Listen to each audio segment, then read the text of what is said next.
Le représentant permanent de la Chine auprès des Nations Unies a réaffirmé la position de Beijing sur la guerre commerciale avec les États-Unis. Ma Jiaxu a déclaré que la Chine voulait continuer à négocier jusqu'à ce qu'une solution soit trouvée, mais elle avait la capacité de faire face à Washington. Il a invité les deux parties à travailler ensemble parce que le partenariat entre la Chine et les États-Unis était essentiel à la paix et la prospérité du monde. Parallèlement, quelques personnalités influentes se sont exprimées sur la guerre commerciale. Selon l'expert en commerce brésilien Mauricio Prazac, les États-Unis sont en train de détruire l'ordre commercial international.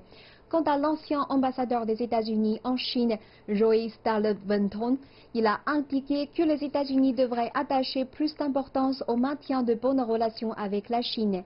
Il a ajouté que les deux parties seraient toujours en concurrence, mais cela ne signifiait pas que la coopération était impossible. Le quotidien russe Commerçant a noté que les États-Unis avaient exacerbé les tensions et que c'étaient les consommateurs américains qui seraient les premiers à souffrir. Et le ministre singapourien des Affaires étrangères a déclaré que Washington devrait accepter le fait que la Chine a émergé comme une grande puissance mondiale et qu'il était irréaliste de voir Beijing comme un rival.